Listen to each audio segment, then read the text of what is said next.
Bonjour à chacun et à chacune. Je vous propose de vous mettre en place pour célébrer ce culte. Alors je ne sais pas, ça, je galère un peu. Louez l'Éternel du haut des cieux, louez-le dans les lieux élevés. Voilà le thème d'aujourd'hui. Peut-être vous m'entendrez mieux sans le masque. Aujourd'hui, je voulais vous proposer un temps de louange, un temps pour nous rapprocher de Dieu.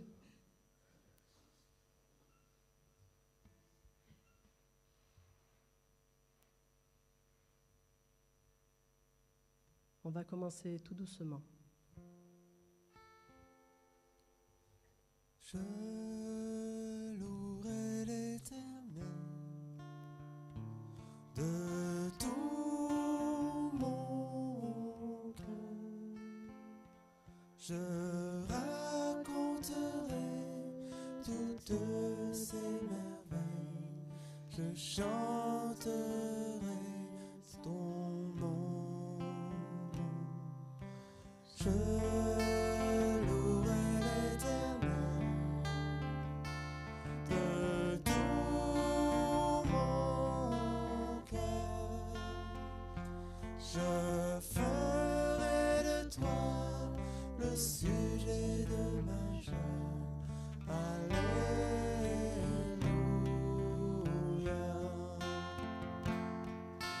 Je louerai l'Éternel de tout mon cœur. Je raconterai toutes tes merveilles. Je chanterai ton nom. Je louerai l'Éternel de tout mon cœur. Je ferai de toi le sujet de ma joie. Alléluia.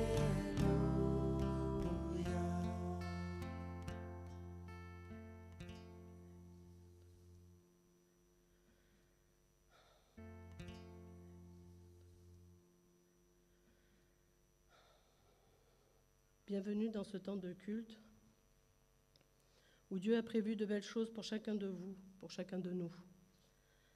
Que vous soyez ici dans l'Église évangélique libre d'Avignon ou que nous soyons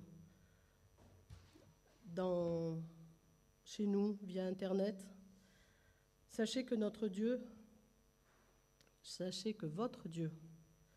est le Dieu de chacun d'entre vous, d'entre nous. Et il est content de nous voir prendre ce temps avec lui. Prions pour présenter ces instants. Oui, Seigneur, je veux te remettre cette assemblée et tes serviteurs qui ne souhaitent que te faire honneur. Utilise nos mains, nos voix, nos paroles, notre cœur que tu as mis en nous pour nos paroles que tu as mis en nous pour édifier nos frères et sœurs, pour être les témoins de ce que nous vivons en toi. Oui, Seigneur, pour ce temps de culte, je te prie que tout soit à ta gloire. Amen. Tu crois? D'accord. Pour le thème de louer l'Éternel, j'ai réalisé, bien que j'avais déjà lu ça plein de fois, qu'il existe énormément de psaumes qui commencent par louer l'Éternel ou bénissez l'Éternel. Et j'en ai choisi un, le psaume 148. Louez l'Éternel du haut des cieux, louez-le dans les lieux élevés. Louez-le, vous tous les anges, louez-le, vous toutes ses armées.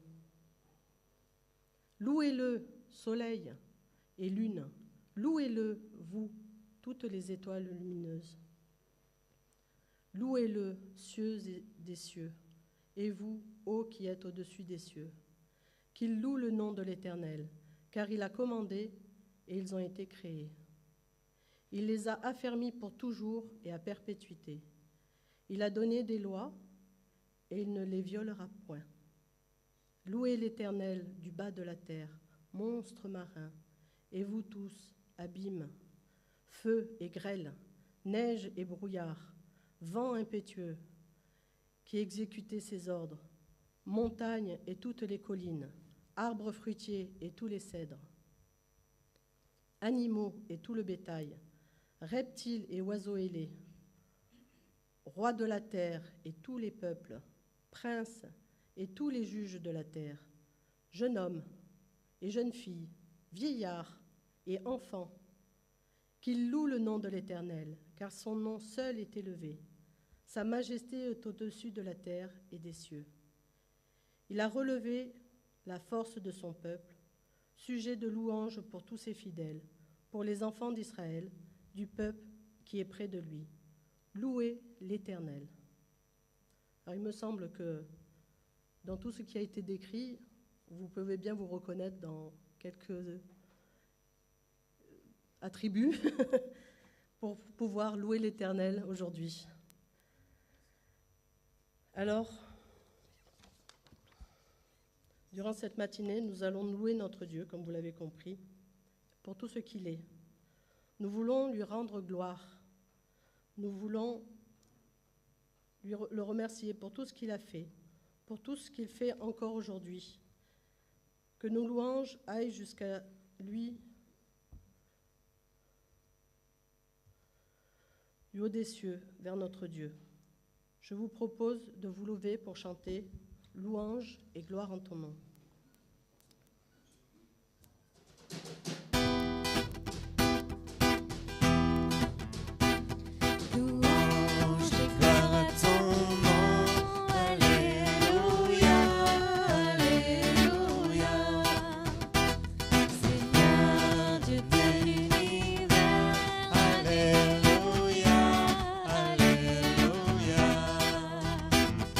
Gloire à Dieu, gloire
asseoir.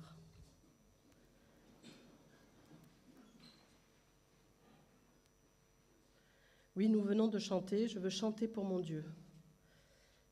Je veux chanter pour mon Dieu tous les jours de ma vie, tous les jours de ma vie. En ce moment, des fois, c'est pas évident. En fait, en réalité, c'est jamais vraiment évident. Mais à nous de nous accrocher à ce que dit la parole. Parce que je veux croire que tous les jours de notre vie, oui, même les moments et même certaines circonstances sont difficiles. Et même quand je ne vois pas le bout du tunnel, je veux chanter la gloire à Dieu. Si souvent, je me sens petite, souvent j'ai besoin de rassurance et quelquefois, si je vais me réfugier dans la présence de Dieu, si je lis la Bible, si je passe du temps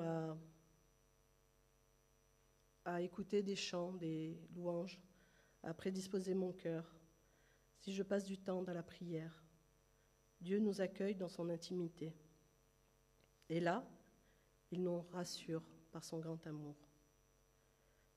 Je vous propose de vous lever pour chanter « Toi seul es digne ».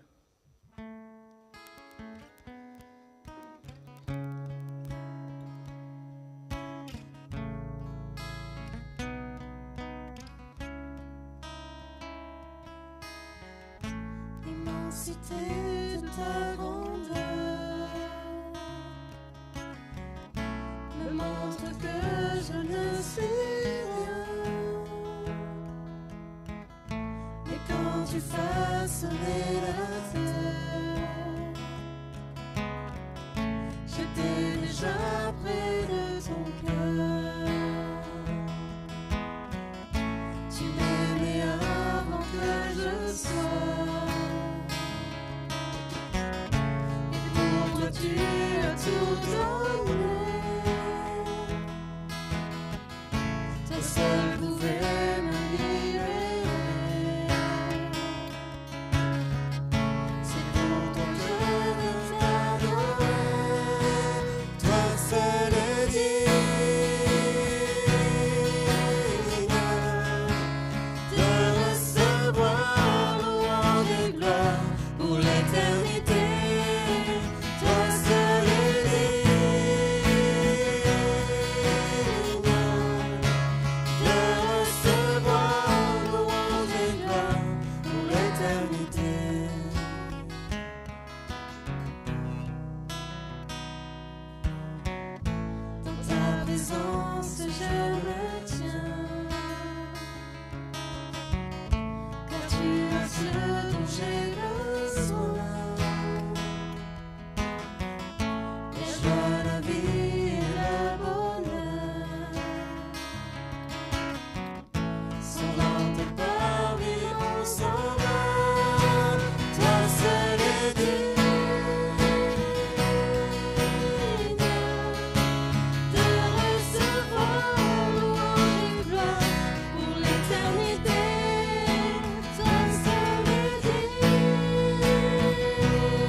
Recevoir louange et gloire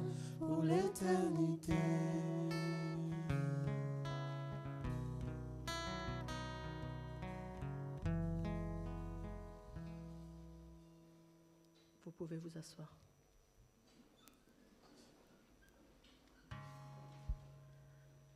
Je vais vous raconter une histoire qui s'est passée dans ma vie. Mon grand-père était un homme de Dieu. Il a passé la plus grande partie de sa vie en Afrique, en tant que missionnaire, évangélisant, baptisant par centaines de personnes, priant pour des malades qui étaient guéris. Mon grand-père était un homme de Dieu, et enfant, j'avais très peur de lui. Il était toujours occupé à un nouveau projet d'évangélisation, toujours à parler de choses importantes avec des adultes. Et quand j'étais dans sa présence, je me faisais encore plus petite que ce que j'étais déjà. Et puis, je suis devenue adulte. Et puis, mon grand-père a vieilli. Et puis, il a eu la maladie d'Alzheimer. Et un jour, j'ai eu la chance, je pense que c'est ça, de m'occuper de lui parce qu'il ne savait plus s'occuper de lui. Il ne pouvait plus rester seul. Et alors que je le gardais chez moi, il s'est approché de mes fenêtres qui donnaient sur une avenue et il a regardé les gens passer. Et au bout d'un moment, il m'a dit « Il y a encore tellement de gens à amener à Dieu. » C'est bizarre. En fait, de mon grand-père, ce que je suis le plus fière, c'est qu'il ait gardé le Seigneur dans son cœur malgré tout, malgré toute la maladie, malgré... Et c'est peut-être de ça que je suis le plus fière, que malgré la maladie, il continue à pouvoir élever le nom de Jésus. Il voulait annoncer le roi, le louer, amener tout le monde à Dieu, que tout le monde sache que Jésus est mort pour nous sur la croix. C'est pour ça que j'aimerais que nous chantions « Nous annonçons le roi », si vous voulez vous lever.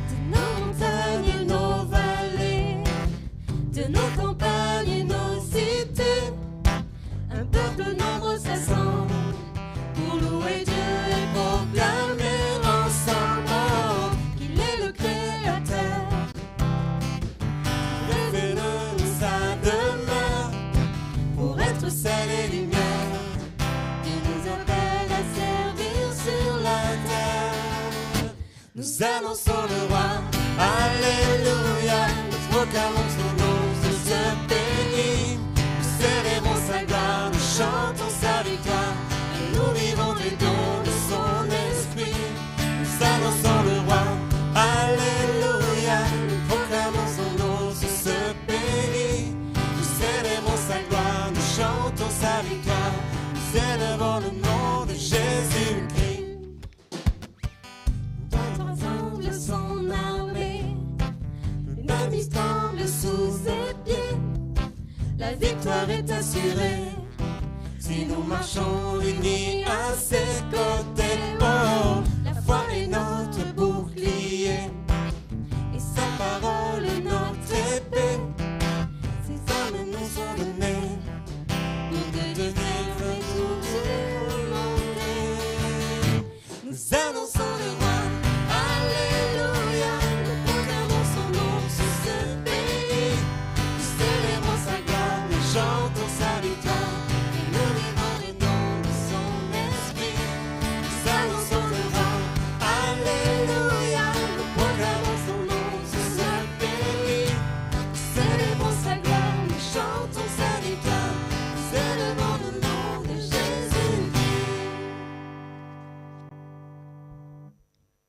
Vous pouvez vous asseoir.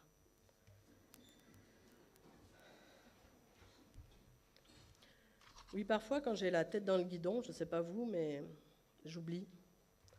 J'oublie que je fais partie du peuple de Dieu. J'oublie qu'il vit en moi. J'oublie que Dieu m'appelle à le servir sur la terre. Et quand j'oublie ça, j'oublie d'élever le nom de Jésus-Christ. J'oublie que la victoire, la solution à tous mes problèmes est assurée et qu'il marche à mes côtés. Et si je marche à ses côtés, je peux avoir cette victoire. Oui, Dieu nous a donné des armes pour tenir ferme et pour tout surmonter. Oui, je veux le louer, sortir ma tête du guidon. Je veux me souvenir, et dès le matin jusqu'au soir, louer mon Dieu. Je vous propose de choisir vous-même, de rester assis ou de vous lever, parce que nous allons chanter « Je réveillerai l'aurore » et nous finirons ce chant par un temps de prière. Donc voilà, je vous laisse libre choix de...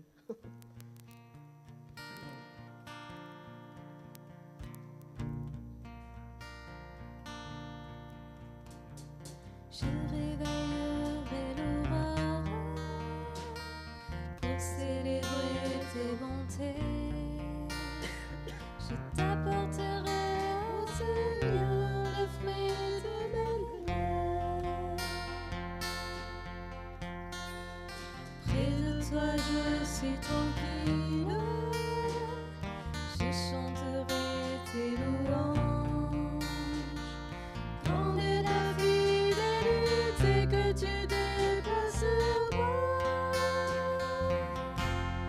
Je veux te louer et t'adorer à jamais. Je veux te louer, t'aimer de plus en plus. Je veux te louer et t'adorer à jamais. Je veux te louer, Seigneur. Je réveillerai l'aurore pour célébrer tes bontés. Je t'apporterai, ô Seigneur, les fruits de mes rêves. Près de toi je suis tranquille, je chanterai tes louanges. Grande est ta fidélité que tu déploies sur moi. Je veux te louer et t'adorer à jamais. Je veux te louer, t'aimer de plus en plus. Je veux te louer et t'adorer à jamais. Je veux te louer, Seigneur.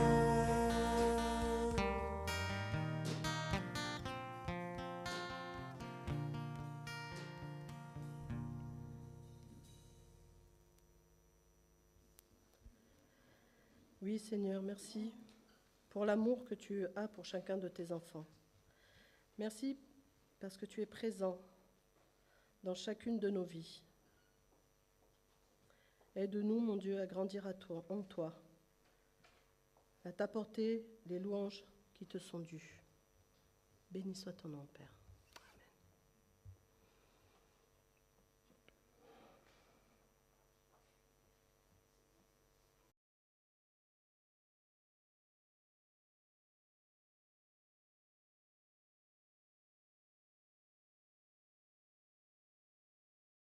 C'est dans ta maison.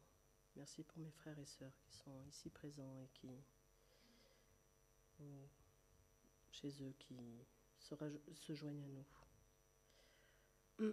Amen. Une autre façon de le louer Dieu et de se souvenir du plus grand geste d'amour qu'il a fait envers nous, c'est de prendre la Sainte Seine, d'évoquer la Sainte Seine. Il a donné son Fils unique, Dieu a donné son Fils unique, afin que quiconque croit en lui ne périsse pas, mais qu'il ait la vie éternelle. Je vais demander alors aux deux personnes qui sont prévues pour venir distribuer la scène de s'approcher.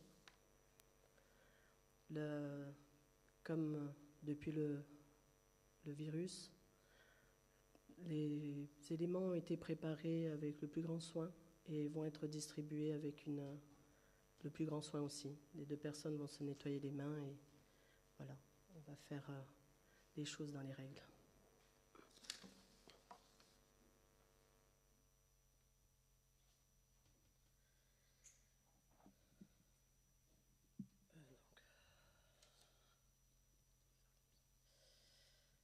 Si vous souhaitez vous abstenir, vous pouvez vous rester assis lors de la distribution et cela sera compris sans aucun jugement de notre part.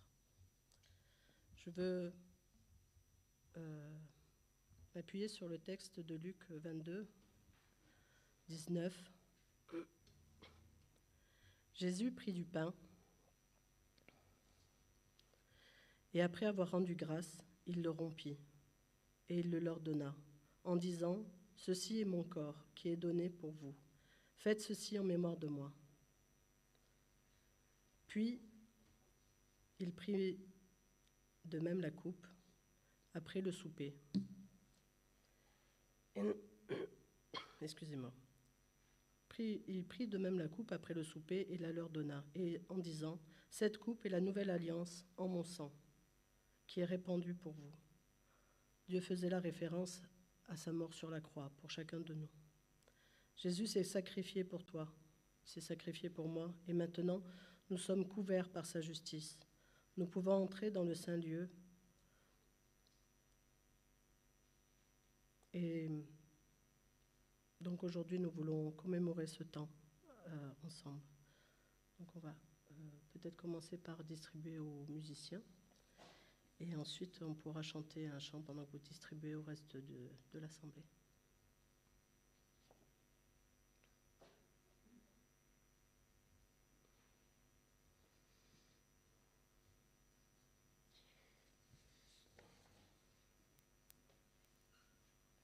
Oui, ben,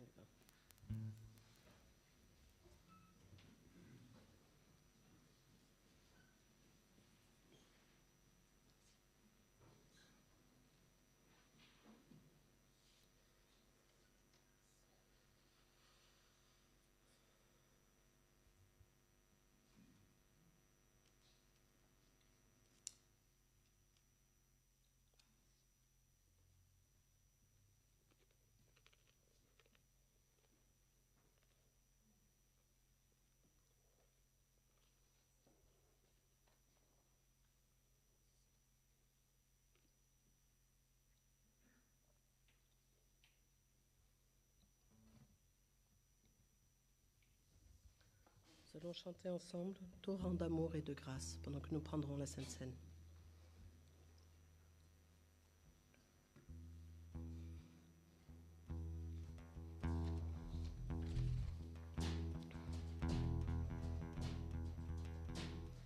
Torrent d'amour et de grâce, amour du Sauveur en croix, à ce grand fleuve qui passe, je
Vous allez entendre encore un petit moment que les éléments soient finis d'être partagés. Et je vais demander à Yves Pisan de venir nous apporter ce que le Seigneur a mis sur son cœur.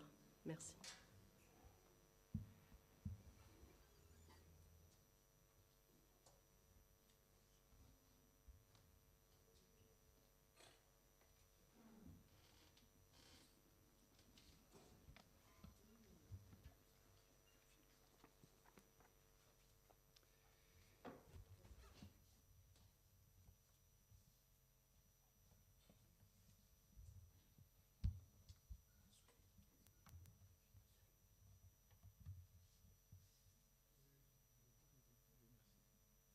Voilà, bien bonjour à tout le monde.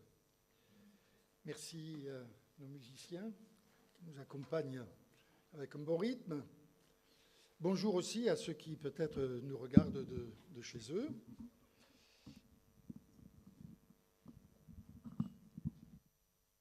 Voilà. Et il est encore temps de souhaiter à chacune et chacun une bonne année, en espérant qu'elle se termine mieux que ce qu'elle a commencé, ce qui ne serait pas difficile. Et dans ce contexte, eh bien, j'aimerais que nous suivions ensemble un texte de l'Évangile que nous allons ensemble aussi méditer. On peut l'afficher. Aussitôt après, donc là, il s'agit de l'événement de la multiplication des pains et des poissons. Donc aussitôt après, il obligea, Jésus, les disciples à monter dans la barque et à passer avant lui de l'autre côté pendant qu'il renverrait la foule. Quand il l'eut renvoyé, il monta sur la montagne pour prier à l'écart. Et comme le soir était venu, il était là, seul. La barque, déjà au milieu de la mer, était battue par les flots, car le vent était contraire. À la 4e veille de la nuit, Jésus alla vers eux en marchant sur l'eau. Quand les disciples le virent marcher sur la mer, ils furent troublés et dirent « C'est un fantôme !» Et dans leur frayeur, ils poussèrent des cris. Jésus leur dit aussitôt « Rassurez-vous, c'est moi, n'ayez pas peur. » Pierre lui répondit « Seigneur, si c'est toi, ordonne que j'aille vers toi sur les eaux. » Et il dit « Viens. » Pierre sortit de la barque et marcha sur les eaux pour aller vers Jésus. Mais voyant que les vents étaient forts, il eut peur. Et comme il commençait à s'enfoncer, il s'écria « Seigneur, sauve-moi !» Aussitôt, Jésus étendit la main, le saisit et lui dit « Homme de peu de foi, pourquoi as-tu douté ?» Ils montèrent dans la barque et le vent cessa. Ceux qui étaient dans la barque se prosternèrent devant Jésus et dirent « Tu es véritablement le Fils de Dieu. »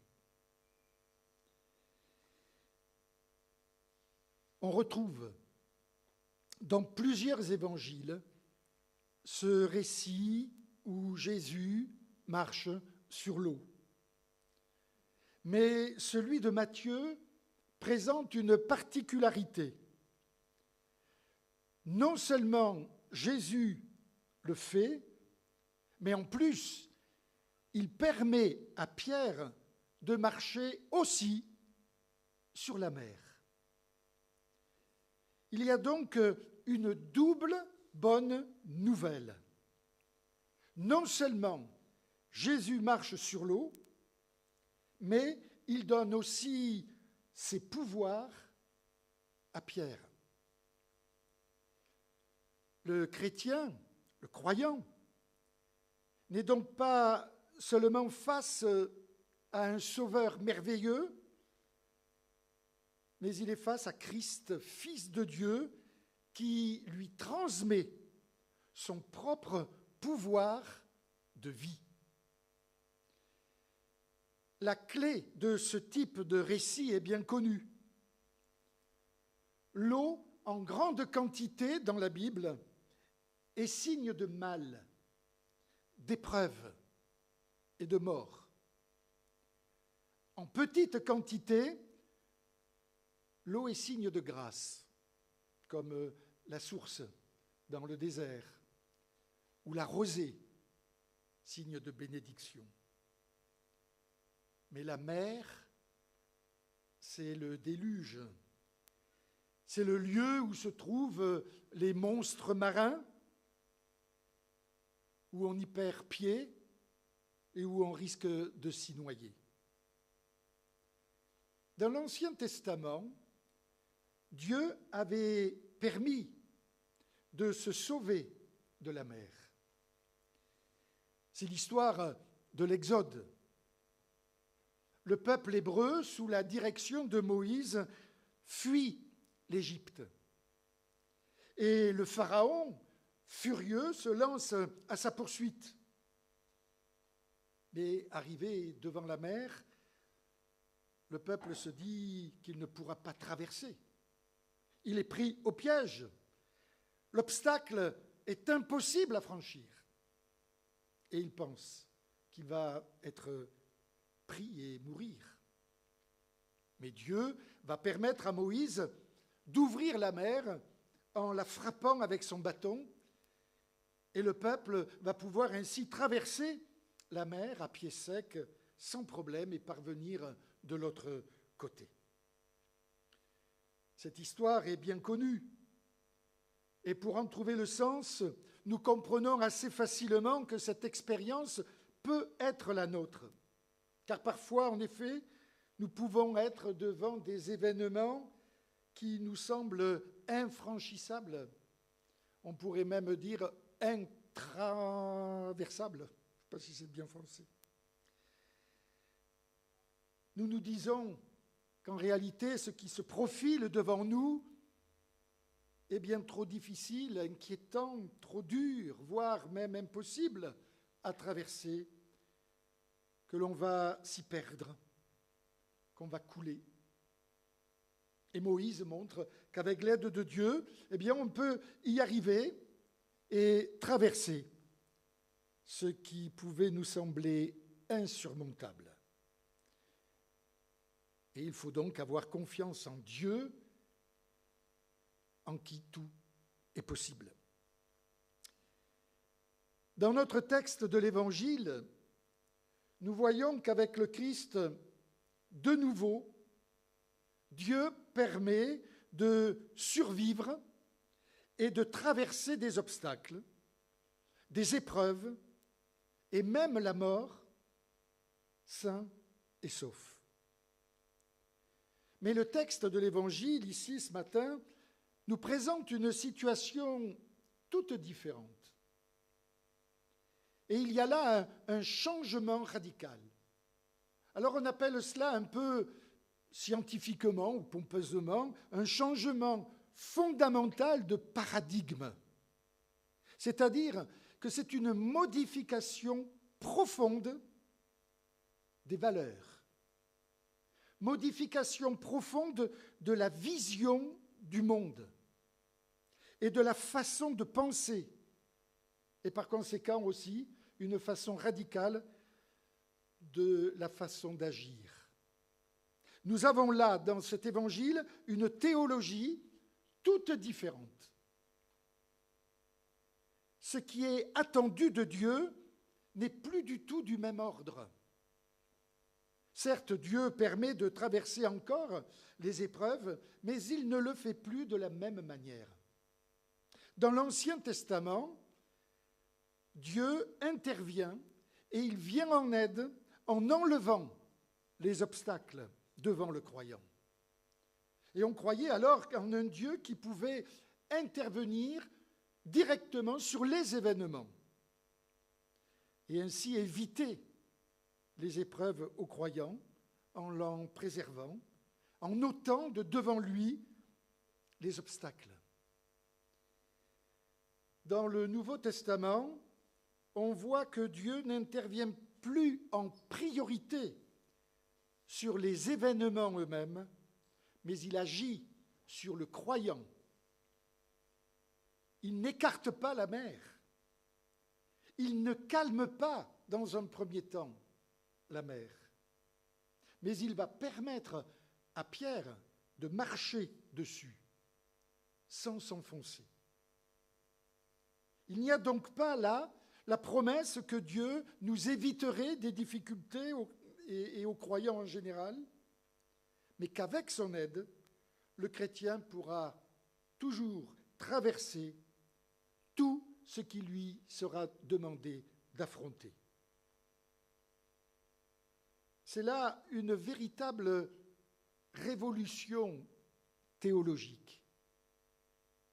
Et non seulement Dieu peut aider, mais je dirais qu'il peut même transformer le mal et la difficulté en chance.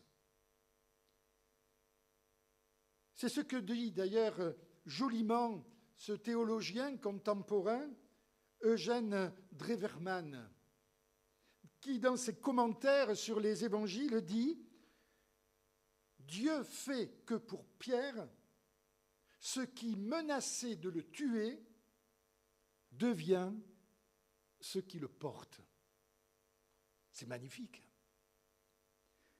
Dieu fait que pour Pierre, ce qui menaçait de le tuer devient ce qui le porte.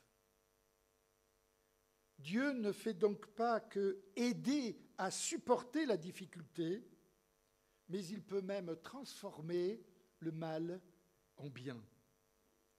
Et tout ce que nous avons subi, ce que nous subissons ou ce que nous subirons, peut, avec l'aide de Dieu, paradoxalement devenir une chance, des atouts pour avancer encore mieux dans la vie. Et je crois que dans les évangiles, l'exemple ultime de cela, c'est bien sûr la croix. Outil de torture, d'opprobre. La croix, symbole de mort, et qui deviendra, pour des millions et des millions de chrétiens, la puissance de la vie et de la résurrection. C'est là un miracle incroyable de ce qui est possible avec Dieu, avec la force de la prière et de la foi.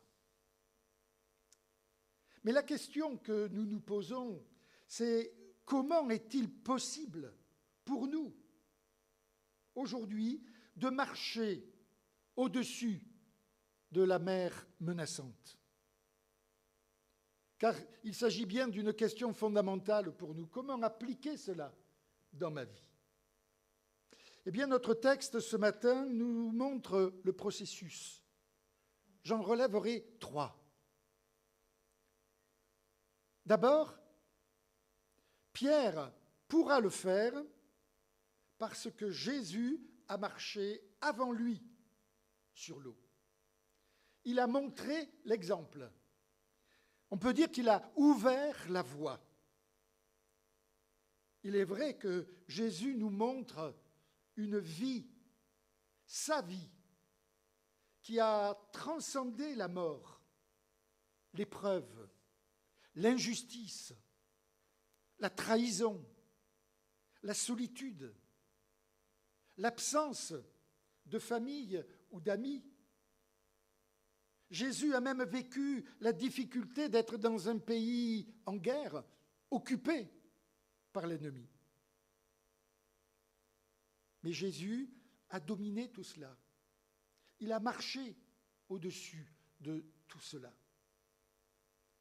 Et nous pouvons voir que sa vie, la vie du Christ, que nous regardons comme étant la plus belle, la plus grande, cette vie est à la base une vie privée de tout ce après quoi nous courons sans cesse. C'est la vie de quelqu'un à qui est arrivé à peu près tout ce que nous pouvons redouter. Et cela peut nous donner confiance. Car nous ne sommes pas les premiers à souffrir. La vie est possible, car Jésus a ouvert la voie. Et la volonté de vivre avec l'aide de Dieu peut faire des merveilles. Jésus nous a précédés et il nous précède dans notre quotidien. La deuxième chose, c'est Pierre qui dit « Mais qu'est-ce qui m'empêche de venir ?» Mais rien, dit Jésus. Viens, viens vers moi. Et c'est là le secret. Il ne s'agit pas pour Pierre d'aller n'importe où, mais il peut marcher sur la mer tant qu'il marche vers le Christ, tant qu'il regarde à lui. Alors on peut aujourd'hui traverser avec une force incroyable, même je dirais insoupçonnée, les pires des événements, tant que l'on marche les yeux fixés vers le Christ, sans se préoccuper de soi-même et sans être dans la crainte. Paul dira dans l'Épître aux Romains, le juste vivra par la foi. Et c'est vrai. Surtout si l'on sait que dans la Bible, la foi n'est pas comme aujourd'hui souvent considérée comme un sentiment religieux. Mais la foi, c'est une certitude. C'est l'adhésion de tout son être à une vérité. Et cette vérité, c'est le Christ, Jésus. La foi biblique, je dirais la foi qui sauve, c'est une visée, c'est un regard, c'est une conviction, c'est un idéal. C'est Jésus-Christ, auquel on tient fermement. Avoir la foi, c'est garder un regard tendu vers cet idéal. Et c'est marcher en avant sans rien craindre. Alors on peut, comme Pierre, traverser des océans, des ravins, des montagnes. Jésus nous dira, tout est possible à celui qui croit. Et puis troisièmement, à un moment, Pierre, au lieu d'aller toujours vers son but, se regarde lui-même, regarde les événements, il s'arrête, il prend peur, et tout d'un coup, il s'enfonce. Alors il y a là, bien sûr, une vérité simple, mais dans la vie, et dans la vie de foi, dès que l'on s'arrête, on s'enfonce. C'est un peu comme en ski nautique, il ne faut pas s'arrêter. Et souvent, dans ma vie chrétienne, la réalité des épreuves, l'embrun des difficultés vient heurter ou embrumer mon regard de foi. Alors ce regard se tourne vers le monde, se tourne vers ce monde dans lequel nous sommes. Et l'inquiétude, le doute que l'on nous distille jour après jour, nous submerge tout à nouveau. Pour l'instant, nous sommes dans le monde. Et le seul moyen de vivre dans ce monde et de ne pas s'y enfoncer, c'est sans cesse et sans cesse venir et revenir encore à celui qui nous appelle. Viens. Et qui nous appelle à avoir confiance en lui, en son amour qu'il nous a prouvé pour nous. Pierre a donc tort de s'arrêter, de se regarder à lui-même, de regarder aux circonstances, certes des circonstances bien réelles et bien difficiles, mais qui lui fait perdre de vue une autre réalité, bien plus concrète encore, celle du Christ qui a vaincu le monde. Ainsi, il nous permet d'accéder à une autre bonne nouvelle encore, plus importante peut-être, et qui est la deuxième partie du texte. Parce que, certes, nous le savons, il faut avancer avec foi, avec force, avec confiance, rester dans un engagement tendu vers le Christ, ne jamais douter, ne pas faiblir. Alors on pourra tout traverser. Oui, bien sûr. Mais moi, parfois, je n'ai plus la force, ou même la simple volonté d'avancer. Je n'y arrive plus, je n'y arrive pas. Alors je m'arrête. Et parfois j'ai peur, je suis inquiet, je suis fatigué et je manque de foi. Serais-je alors condamné à m'enfoncer et à mourir? Eh bien non. Non, parce que l'Évangile n'est pas une théologie volontariste. On n'est pas sauvé par ses propres œuvres ou en nourrissant des pensées positives. C'est très à la mode, ça. Certes, il est bien d'agir et de croire. Cela sauve des vies, mais ce n'est pas le seul moyen. On le voit là avec Pierre. Il s'enfonce, il perd pied, il prend peur. Mais alors, il fait ce qu'il y a de mieux.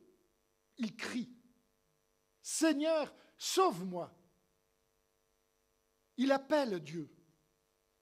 Il crie à Dieu sa détresse. Il prie. Et il a raison de le faire. Ce n'est pas nous qui sauvons notre propre vie, ni même ses amis qui étaient pas loin dans la barque. Mais c'est Dieu seul qui peut le sauver.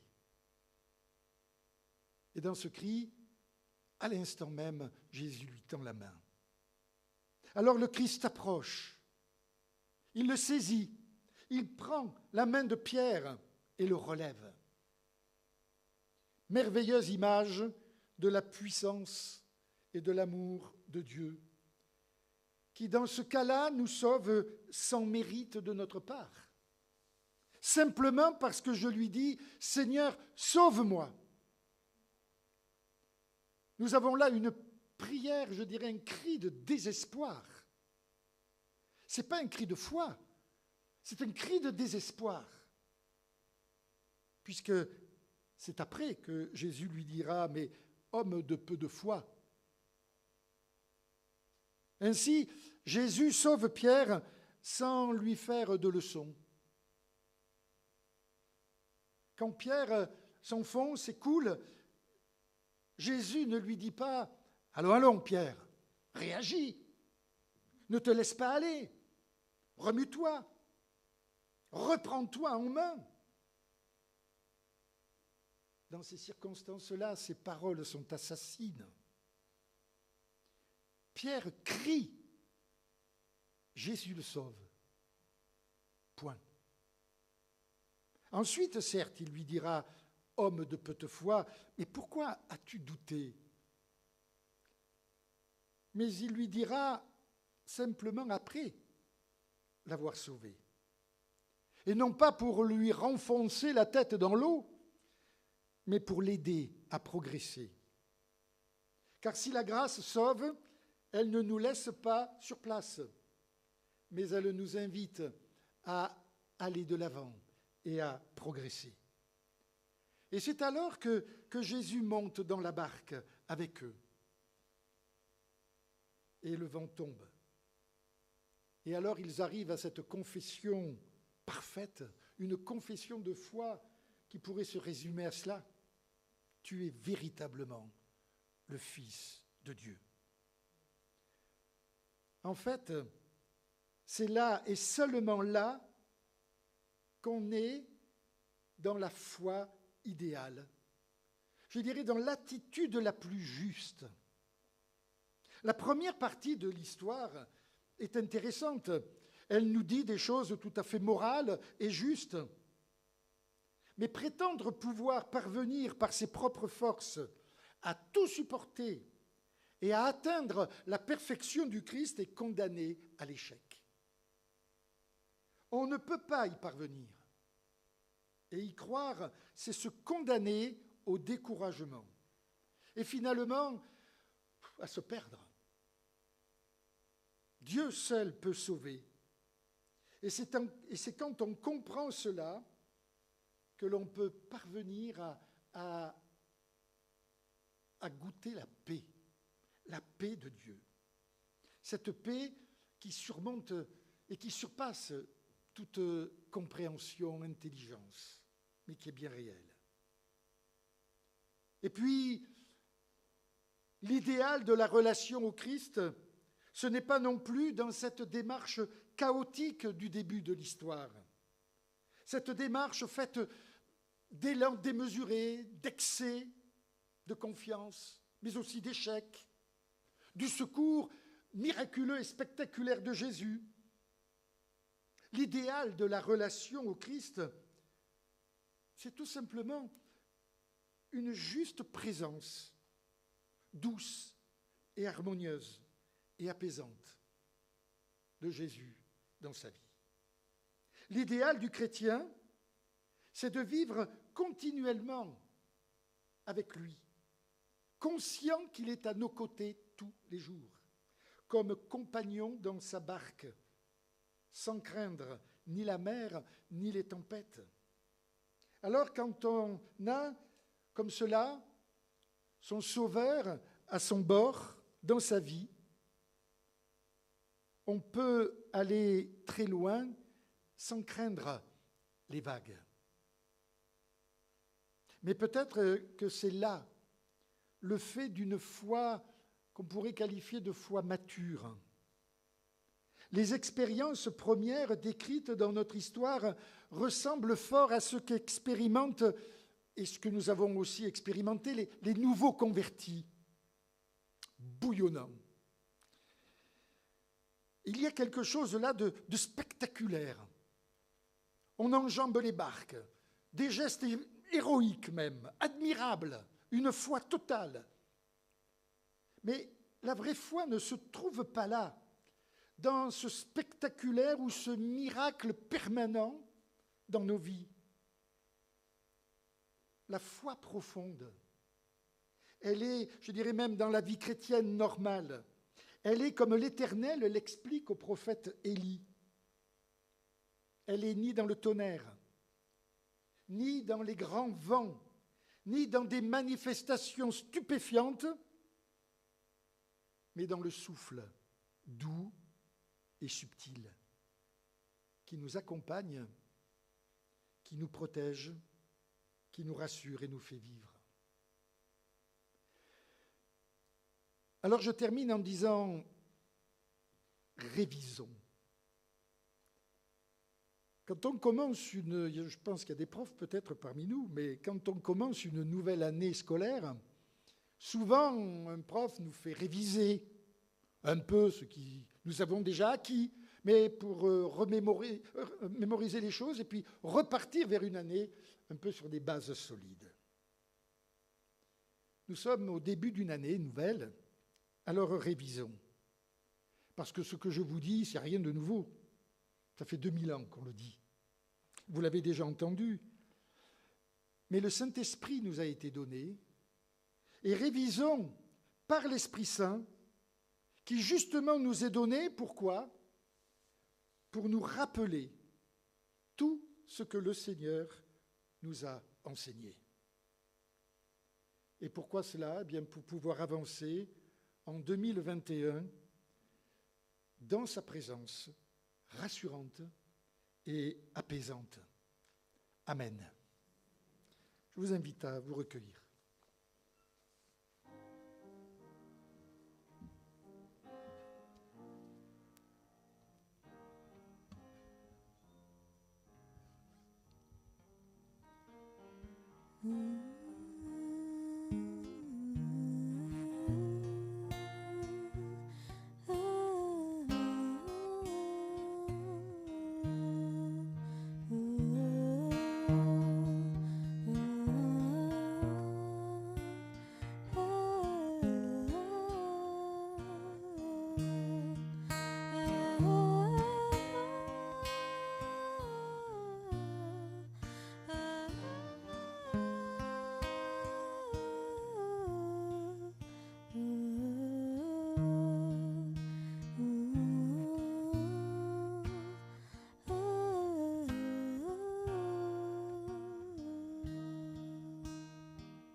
Si vous ne recevez pas les informations de l'Église, si vous n'êtes pas dans la diffusion, il y a possibilité de signaler à un membre du conseil afin que vous puissiez recevoir ces différentes annonces.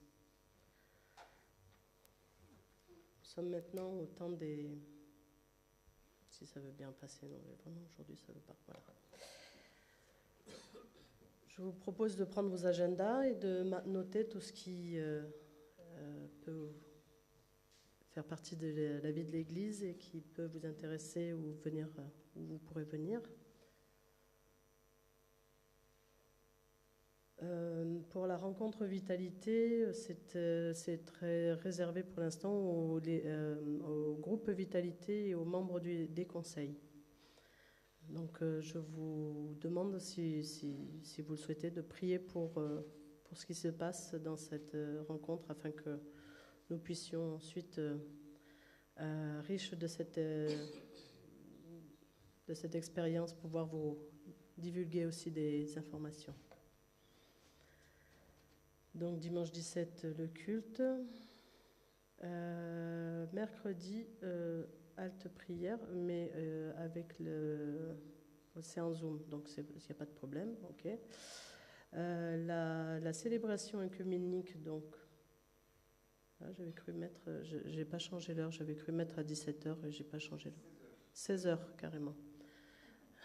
Pardon, ça c'est le problème de la Covid qui nous fait décaler les choses pour qu'on puisse rentrer chez nous assez tôt. Voilà, donc à 16h, excusez-moi de l'erreur, j'avais cru changer, je ne l'ai pas changé. Et voilà, donc à Jean 23. Nous avons reçu aussi une carte de la famille Lee, Catherine et Peter.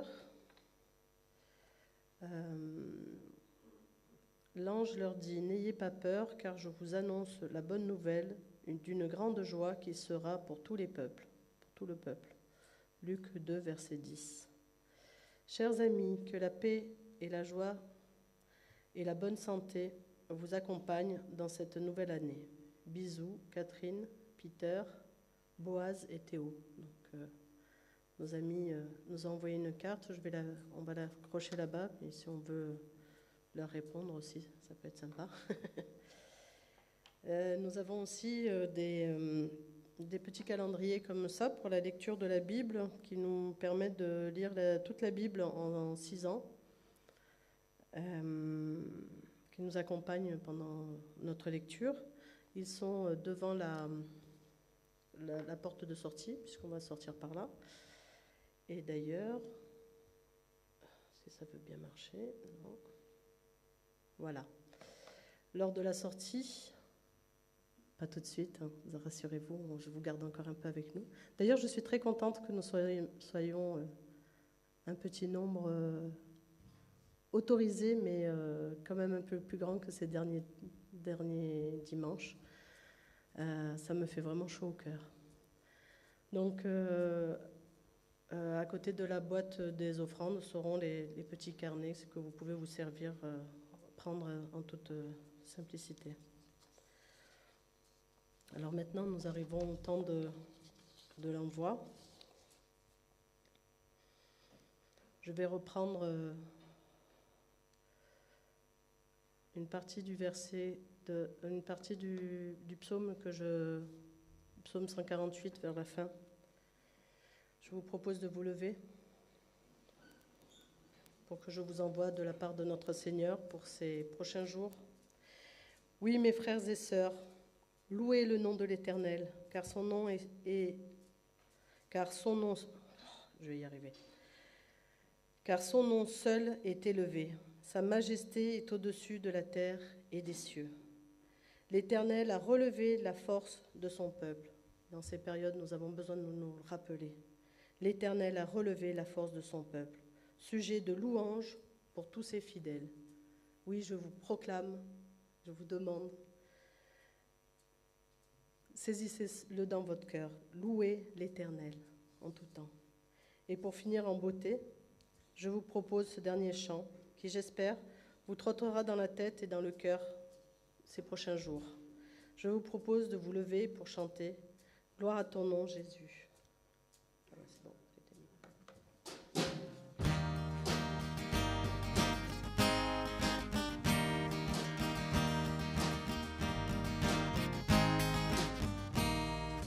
Gloire à ton nom, Jésus. Gloire à ton nom, Jésus. Mon rocher, ma forteresse, mon libérateur, je me confie en toi. Gloire à ton nom, Seigneur Jésus.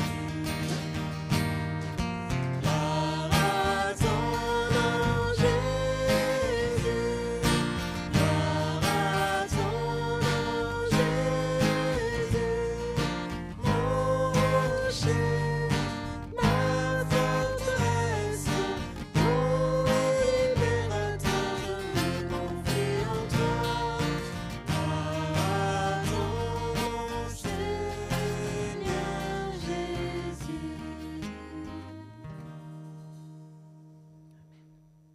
Je vous souhaite de passer une bonne semaine, au moins, voire plus.